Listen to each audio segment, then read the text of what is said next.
Happy Christmas எல்லாருக்கும். இன்னைக்கு லூக்கா 2ஆம் அதிகாரம் 11வது வசனம் சொல்றது போல, இயேசு என்ற இரட்சகர் என்ன செஞ்சிருக்காரு, எங்களுக்காக ஒரு பிறந்த நாளா இருக்கிறது.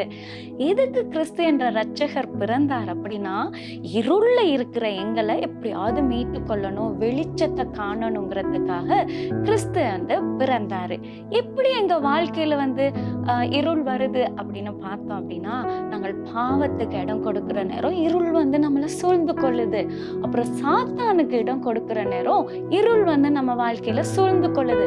அது மாத்திரம் இல்ல, கர்த்தருடைய வார்த்தைக்கு அவருடைய ஆலோசனைகளுக்கு எதிர்த்து நின்று அசட்டை பண்ற நேரம் இருள் வருது. அது இல்லாம அவருடைய அன்பை விட்டு உறவை விட்டு நாங்கள் விலகி நிற்கும் போது இருள் வருது.